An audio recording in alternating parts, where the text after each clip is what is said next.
Kalau kita lagi seru-serunya main game, drakoran, atau video call, pasti bete banget kalau tiba-tiba sinyal lemot atau hilang. Langsung deh kita curhat di Twitter sambil mention provider tercinta.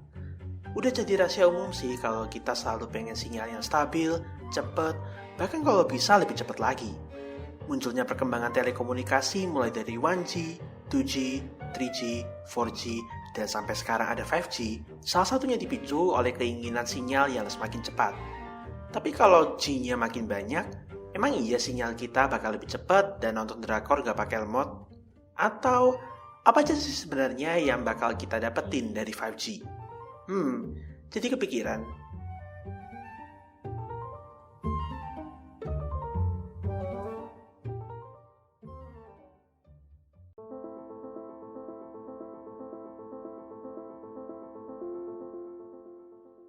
Seperti yang kita tahu, teknologi telekomunikasi itu awalnya muncul dari teknologi generasi 1 atau 1G, hingga sekarang muncul yang namanya 5G. Generasi kelima ini menawarkan konektivitas yang lebih cepat dan masif dari generasi keempat. 5G pertama kali meluncur di Korea Selatan pada April 2019.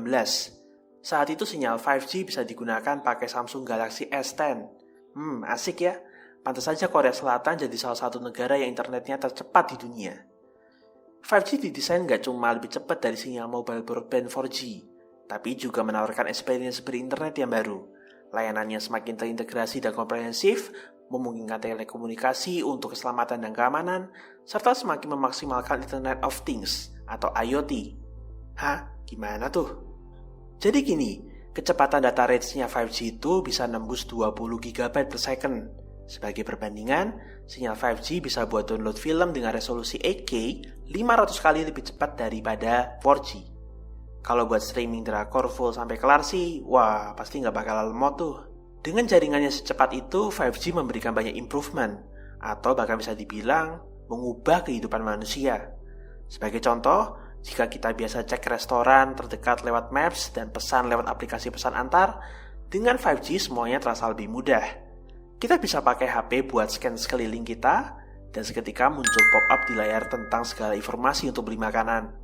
Itu semua dimungkinkan karena sinyal 5G memiliki tingkat keterlambatan jaringan atau latensi yang sangat rendah. Latensi yang rendah juga mengevolusi kerja kolaboratif. Apa yang kita dan rekan kita kerjakan secara online akan benar-benar tanpa jeda. Kita bisa merekam video dan mengunggahnya secara bersamaan. Selain itu, percakapan atau tulisan juga bisa ditranslate pada saat yang sama.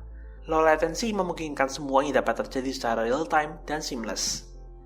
5G yang dikombinasikan dengan AI juga mengubah cara kita berbelanja. Kalau selama ini kita perlu ngukur-ngukur dulu sebelum beli lemari, dengan 5G hal itu nggak perlu dilakuin lagi. Cukup pakai kamera HP dan model 3D lemari yang akan dibeli, kita bisa tahu proyeksinya secara presisi.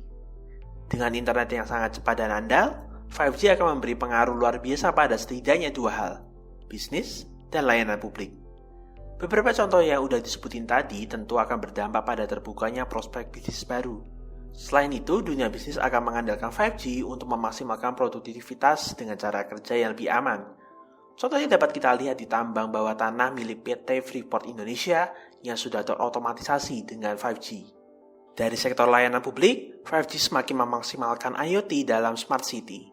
Seluruh layanan akan terintegrasi dan terkoneksi secara real-time. 5G juga akan berdampak pada layanan kesehatan masyarakat.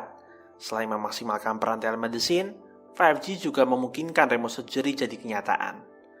Optimalisasi IoT dengan 5G sangat dimungkinkan, karena 5G bisa berjalan paling rendah di frekuensi 700 MHz. Ini adalah frekuensi yang dipakai oleh TV analog yang sudah dimatikan mulai 2 November kemarin. Frekuensi ini dipilih agar 5G bisa memiliki jangkauan yang luas, agar IoT bisa berjalan maksimal. Nah, gimana nih Move setelah lihat benefit dari 5G tadi? Kebayangkan bisa nonton drakor tanpa lemot, main game serasa lebih nyata di metaverse, atau udah kepikiran buat maksimalin bisnis pakai IoT?